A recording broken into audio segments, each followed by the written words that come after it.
कोई नुकसान नहीं है। जो लोग मुगालते में हैं वो मुगालते में ही रहेंगे, और जो लोग राजनीतिक कुचक रचने में लगे हुए हैं उन लोगों को कुछ मिलने वाला नहीं है। सभी विपक्षी दलों को इकट्ठा करके हम मुद्दों के आधार पर भारतीय जनता पार्टी को सत्ता से बेदखल करेंगे, उसमें हम कामयाब होते हुए नजर आ रहे हैं। नमस्कार, आप देख रहे हैं मगही न्यूज़ और मैं हूं निशिकांत। जैसे बिहार का मौसम अभी गर्म है, उसी तरह से यहाँ की राजनीति भी गर्मा गई है।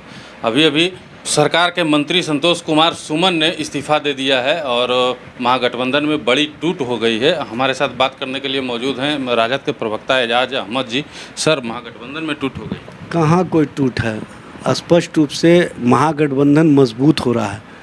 राष्ट्रीय स्तर पर सभी दल के नेता 23 जून को इकट्ठे हो रहे हैं और देश की राजनीति को एक नया आयाम मिलेगा 23 जून के बाद। इसलिए जो लोग मुगालते में हैं वो मुगालते में ही रहेंगे, और जो लोग राजनीतिक कुचक रचने में लगे हुए हैं उन लोगों को कुछ मिलने वाला नहीं है। स्पष्ट रूप से देश की जनता ने मन बना लिया है, मिजाज बना लिया है कि हम उस सरकार से मुक्ति चाहते हैं जो अघोषित आपातकाल के माध्यम से देश की राजनीति को कहीं ना कहीं अपने अनुसार, लोकतांत्रिक व्यवस्था को अपने अनुसार ढालना चाहती है। और देश की जनता स्पष्ट रूप से संदेश देने का काम किया है कि देश में लोकतंत्र और लोकतांत्रिक व्यवस्था की मजबूती के लिए सभी विपक्षी दल इकट्ठे हों, उसके साथ देश की जनता खड़ी रहेगी।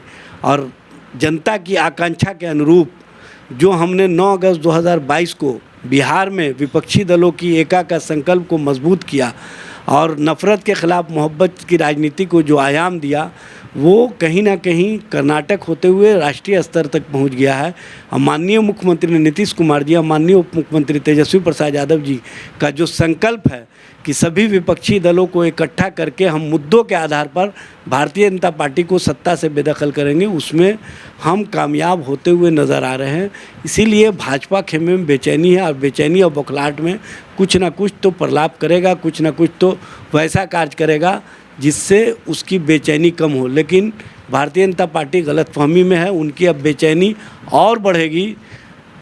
23 तारीख के बाद भारतीय जनता पार्टी को भी इस बात का एहसास हो जाएगा कि देश की राजनीति में भाजपा के खिलाफ एक मजबूत विकल्प खड़ा हो गया। विपक्षी एकता की बैठक में मांझी जी को निमंत्रण नहीं दिया गया था और अब वे अलग हो गए, कितना नुकसान होगा?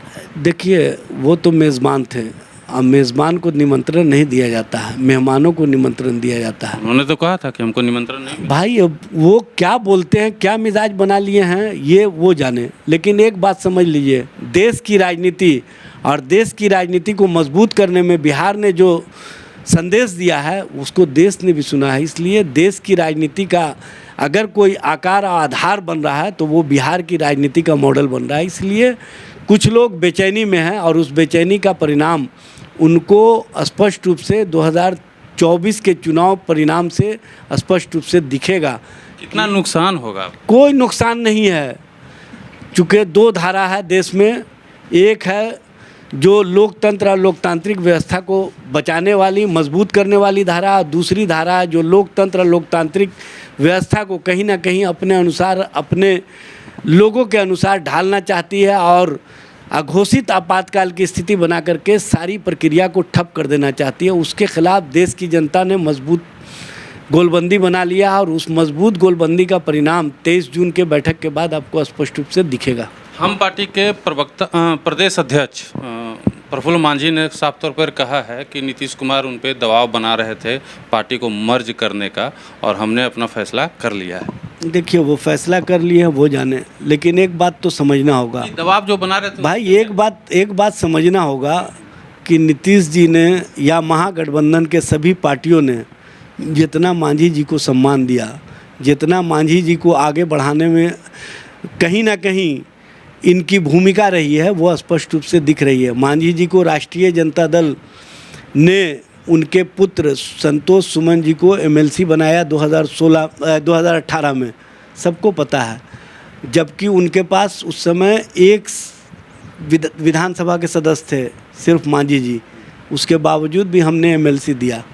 और नीतीश जी ने उनको मुख्यमंत्री बनाया, नीतीश जी ने उनके पुत्र को मंत्री बनाया। इससे बड़ा सम्मान क्या हो सकता है?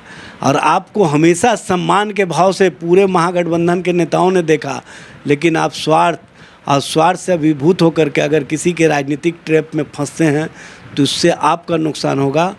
महागठबंधन को कोई नुकसान नहीं होने जा रहा है, क्योंकि महागठबंधन बना है विचारों के आधार पर, महागठबंधन बना है मोहब्बत की राजनीति को आयाम देने के लिए, महागठबंधन बना है रोज़गार को एक मजबूत आकार आधार देने के लिए, और उसमें हम सफल हैं। आप अभी भी मानते हैं कि 2024 में मोदी जी को हरा देंगे? मोदी जी को हरा चुके हैं, समय आने दीजिए, चुनाव होगा, मोदी जी कहीं नज़र नहीं आएंगे। मोदी नाम अब समाप्त हो चुका है, मोदी की राजनीति का अंत हो चुका है, सिर्फ समय का इंतज़ार है, उसके अलावा अब कुछ नहीं है। धन्यवाद। ये थे एजाज अहमद जी, जिन्होंने साफ तौर पे कहा है कि मांझी जी के अलग होने से महागठबंधन को कोई नुकसान नहीं होगा और 23 तारीख को विपक्षी एकता की बैठक सफल होगी और उसके बाद हम लोग मजबूती से लोकसभा का चुनाव लड़ेंगे। आप ऐसे ही हमारी तमाम खबरों को देखते रहिए। धन्यवाद।